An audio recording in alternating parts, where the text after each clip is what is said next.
የሀብታም ልጅ የመሆን ሰቆቃን ከኔና ከናንተ በላይ የሚያውቅ ሰው አለ? በቪየት የሚሄዱ ጓደኞቻችን በፎርድና በሪቮ በመሄዳችን ምን ያህል እንደቀለዱብን የሚያውቅ ሰው አለ? ከዛሬ ጀምሮ ይሄ ታሪክ ያበቃል።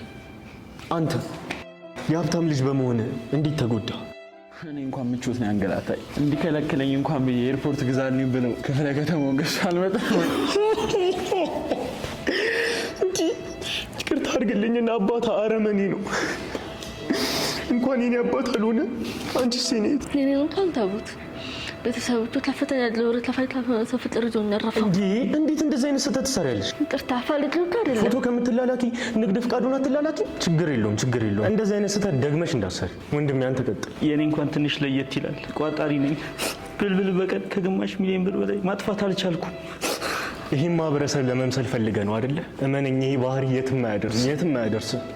ቀጥል ወንድሜ። አንተ እንኳን ትንሽ ለየት ያለ የእናንተ ወደ እየሰማ የኔ ኑሮ ትዝ እያለኝ ምርር ያልኩ የድሃ ልጅ ነኝ። ምን? አንተ ነህ ጥፋተኛ። ጭራሽ ከድሃ ጠላጣፍ ለማርከኝ። እባክህን ምንም እንዳታረገን፣ ግን ያለንን እንሰጣለን። እባክህን